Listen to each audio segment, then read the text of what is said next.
हर राज्य में ऑक्सीजन की डिमांड बढ़ रही है, दवाइयों की डिमांड बढ़ रही है, वैक्सीन की डिमांड बढ़ रही है और जगह जगह इनकी कमी महसूस हो रही है। पिछले कुछ दिनों से दिल्ली में भी ऑक्सीजन की काफ़ी ज़्यादा अफरा तफरी मची हुई है। कभी इस हॉस्पिटल में ऑक्सीजन की कमी हो गई, कभी उस हॉस्पिटल में ऑक्सीजन की कमी हो गई, इस हॉस्पिटल में 2 घंटे की ऑक्सीजन बच गई। मैंने खुद रात रात भर अस्पतालों में ऑक्सीजन का इंतज़ाम कराने में गुजारी है कि कहीं किसी अस्पताल में ऑक्सीजन की कमी से कहीं मौत नहीं हो जानी चाहिए।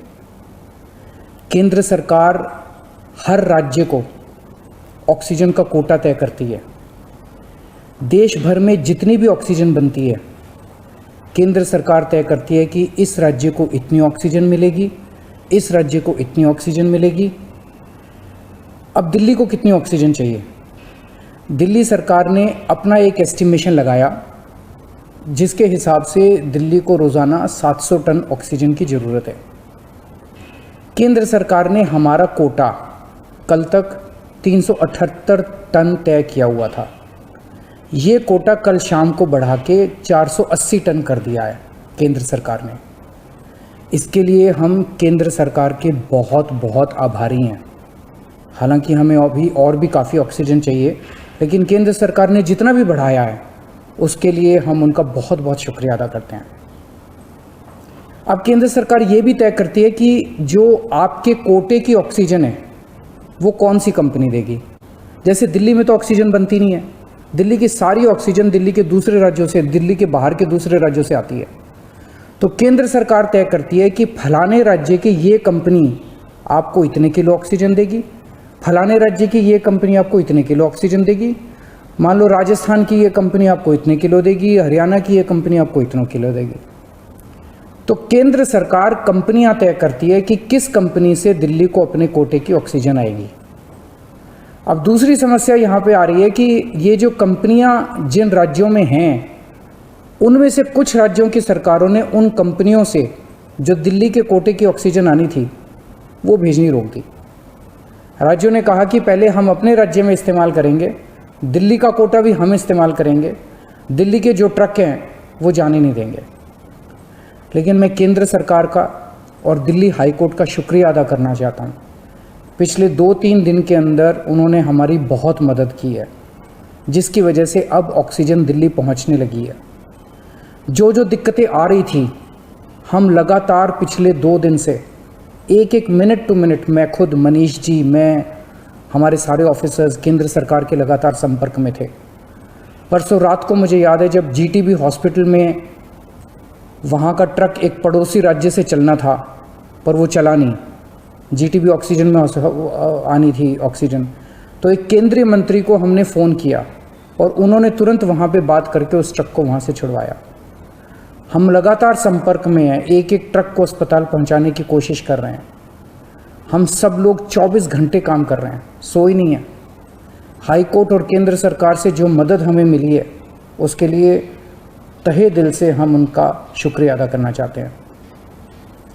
जो कोटा हमारा बढ़ाया गया है अभी ऑक्सीजन का, उसमें उड़ीसा से काफ़ी ऑक्सीजन आनी है, तो बढ़े हुए कोटे की ऑक्सीजन को भी दिल्ली पहुंचने में कुछ दिन लग जाएंगे। हम कोशिश कर रहे हैं कि अगर हो सके तो हवाई जहाज के ज़रिए उड़ीसा के से ऑक्सीजन लाई जा सके। जब हमने लॉकडाउन लगाया था, मैंने आपको बोला था कि ये 6 दिन का जो लॉकडाउन है, ये 6 दिन हम आराम नहीं करने वाले, हम 24 घंटे काम करेंगे। इन 6 दिनों को हम इस्तेमाल करेंगे दिल्ली के हेल्थ इंफ्रास्ट्रक्चर को और सुदृढ़ करने के लिए। इन 6 दिनों में दिल्ली में जो ऑक्सीजन की कमी है उसको ठीक करने के लिए, दिल्ली में जो बेड की कमी है उसको ठीक करने के लिए, और हम 24 घंटे लगे हुए हैं दिल्ली के हेल्थ इंफ्रास्ट्रक्चर को और इम्प्रूव करने के लिए। इस लॉकडाउन के 6 दिन जो हमें मिले हैं, इन 6 दिनों में हम पूरी कोशिश कर रहे हैं। एक और बात, ये बहुत बड़ी आपदा है। इस आपदा में अगर हम सारे लोग हरियाणा, पंजाब, तमिलनाडु, गुजरात, पश्चिम बंगाल इसमें बट गए तो भारत नहीं बचेगा। इस वक्त हमें एक दूसरे की मदद करनी है। हमें भारतीय बनना है, हमें इंसान बनना है। देश के लोग आज सभी न्यूज़ चैनल पे देख रहे हैं कि दिल्ली में आने वाला ट्रक किसी और राज्य ने रोक दिया, मध्य प्रदेश में जाने वाला ट्रक फलाने राज्य ने रोक दिया। ये तो ठीक नहीं है। लोग ये नहीं चाहते। देश के लोग आज ये देखना चाहते हैं कि दिल्ली ने किसी दूसरे राज्य की मदद कैसे करी, उत्तर प्रदेश ने किसी राज्य की कैसे मदद की। हम एक साथ मिलके आपदा से लड़ना है हमें, तभी भारत बचेगा। अभी तो समय ये है कि उत्तर प्रदेश वाला दिल्ली की मदद करे, दिल्ली वाला हरियाणा की मदद करे, हरियाणा वाला बिहार की मदद करे, बिहार वाला गुजरात की मदद करे। हम सारे लोग अगर एक दूसरे की मदद करेंगे तभी तो भारत बचेगा। और अगर इतनी मुश्किल घड़ी में भी हम सारे एक दूसरे से लड़ने लग गए, तो अगर भारत राज्यों में बंट गया इस समय, तो फिर भारत को कौन बचाएगा।